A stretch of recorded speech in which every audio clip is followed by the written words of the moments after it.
आते हैं, लेकिन इस चीज का जानकारी में अगर हमें कोई बड़ा सा कोई प्रॉब्लम्स होता है या कोई छोटी छोटी कॉमन भी बात होती है तो हम जल्दी किसी से शेयर नहीं करते जो जेंट्स कैटेगरी में आते हैं। लेकिन लेडीज में हो तो शायद हम बताते हैं, लेकिन अगर कुछ ऐसी भी बातें होती है जो कॉमन है, जैसे खुजली हो गया, जलन वगैरह, तो इस चीज को हम इग्नोर करते हैं और इस पे भी ज्यादा फोकस वगैरह कुछ भी नहीं करते।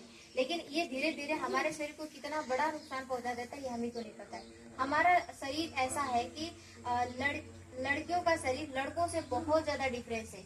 जब एक लड़की 12 साल की होती है ना, उसके पीरियड्स आना स्टार्ट हो जाते हैं और उसी टाइम से उसके शरीर में इतने हार्मोन्स बदलाव होते हैं। वो बड़ी होती है, यंग होती है, यंग होने के बाद उसका शादी होता है, उस समय उसका हार्मोन्स बदलता है और पीरियड्स के हर महीने में उसका हार्मोन्स बदलता रहता है। कभी चिड़चिड़ापन आएगा, वो आता है हार्मोन्स के इफेक्ट के कारण। उनको बहुत ज्यादा खुशी होगी, बहुत ज्यादा गुस्सा आएगा, कभी वो उनको अच्छा कोई चीज करने का मन करे, कभी कोई किसी चीज का करने का मन ही नहीं करेगा। ये इफेक्ट होता है हार्मोन्स का डिसबैलेंस के कारण। और इस डिसबैलेंस के कारण हमारे शरीर में कितने सारे नुकसान होते हैं वो हमको हमारे ही शरीर को झेलना पड़ता है। इसलिए जरूरी है कि आपके अगर शरीर में कोई भी ऐसे चैलेंजेस या बदलाव आ रहे हैं तो उसको आप शेयर जरूर करें अपने फैमिली मेंबर से। अगर आपको किसी को भी नहीं समझ में आ रहा है तो एक गाइनोलॉजिस्ट होती है जो स्त्री रोग विशेषज्ञ होती है, वो सब कुछ आपको गाइड करती है कि आपको शरीर को कैसे मेंटेनेंस रखना चाहिए, क्या करना चाहिए जिससे आपका शरीर सही रहे। अगर हम ये चीज नहीं करेंगे और ऐसे इग्नोर करते चले जाएंगे तो एक छोटी सी चीज आपको कितना बड़ा नुकसान पहुंचा सकता है आपको नहीं पता, और मालूम भी होगा तो शायद हमारे पास उसका सॉल्यूशन नहीं है।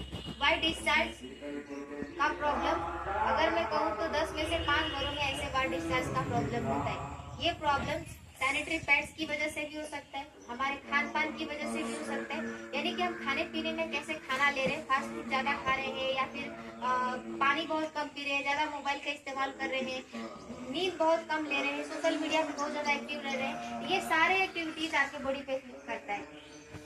इसलिए जरूरी है कि आप जो भी चीजें हैं उसको सोच समझ के एक्टिविटीज कीजिए ताकि आपके शरीर पे कोई नुकसान नहीं पहुंचाए। आपको पता है देर तक मोबाइल चलाने से पीसीओडी का प्रॉब्लम होता है। पीसीओडी पता है क्या होता है?